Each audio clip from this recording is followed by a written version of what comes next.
I'm Sydney Eniga, and today we are going to be interviewing Mrs. Schlichting. And Mrs. Schlichting is going to be telling us about herself. Okay. So just some basics about me. I teach 9th grade English. I've been teaching for about 9 years now, including my student teaching, which was here. And I'm also the varsity volleyball coach. Okay.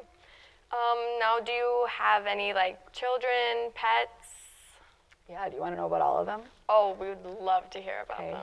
I have 2 daughters, 4 and almost 2, who keep me on my toes and are pretty energetic and do not sleep. So if you see me drinking coffee, which I set down for this, it's a pretty typical thing. I have 2 cats named Left and Right, and a dog who is huge named Barkley. Cute, cute. Okay, now we're gonna go into some serious questions now. Okay. When you were little, since Halloween is coming up, were you ever a certain character that you remember dressing up for?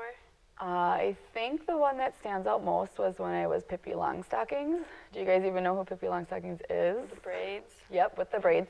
Had a little bit more red hair than I do now, and so then braided, put wire in, made them stick out. Clearly looked very cool. Obviously. Do you have any favorite foods? Pizza, hands down. I would eat it every single meal. Any type of pizza? Just pizza. Just pizza? I ate it for breakfast this morning. Cold pizza or warm pizza? Cold pizza. That's the way to go.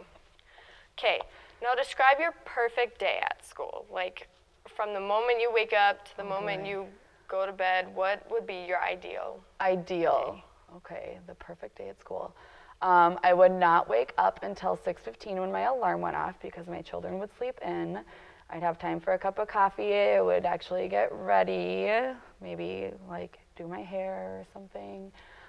Get to school on time, which has been a good occurrence this fall. Have some time to maybe do some grading, sip on some coffee, visit with some teachers and students in the morning. And then obviously in the perfect world, every single student would have their stuff done, ready to rock for the day. They would get what I was talking about, because I explain things so clearly all the time. So clear. And just have it go flawless. Kids are doing what they're supposed to be doing. It's fun. We're interacting. I'm helping those that need it. And then bell rings. End of the day, head down to the gym for a solid volleyball practice. Awesome. In short. Sounds great. So now, ending on that note, how would you describe your perfect student? My perfect student. That's tough because there's all sorts of students. Or your ideal student. Yeah, and I don't even think I could say the ideal student isn't always the one that has everything done perfectly. So probably just someone who's fun, willing to work hard, and ask for help if they need it, and that's just respectful. It doesn't necessarily mean deadlines and due dates, but just the willingness to learn and work hard. Got you, freshman. Did you hear that? Okay. Work hard. So now, going on with the volleyball, how long have you been coaching volleyball for? I've been coaching, this is my 9th year. So I Ninth started, year I've lived in Fargo my whole life. I moved to Moorhead for college, and then I did my student teaching here, I think in the fall of 2007, and was also the varsity volleyball coach that year. So fun. It's been a long time. So now, when you were little, when did you start playing volleyball? I started in 7th grade. I did not even know what volleyball was until the time I was a swimmer, so pretty involved in that in the summer and the fall.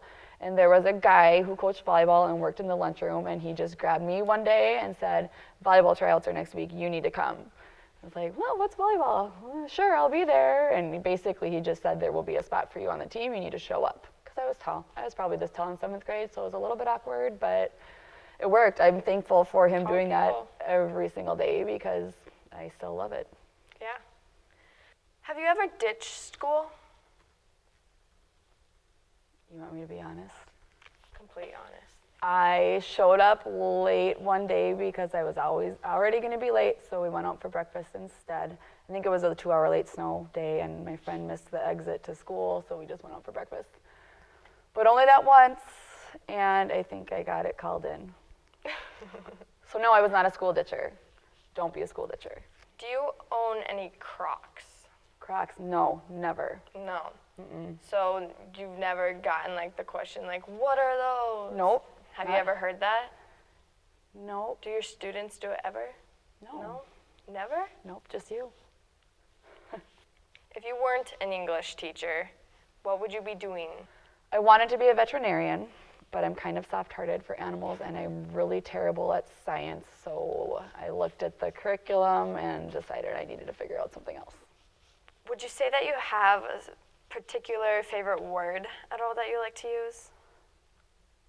I find that I'm someone who probably uses the word literally too often, but I think I use it correctly. I mean, literally when I say it. Also, I am guilty of saying the word like a lot. Like, yeah.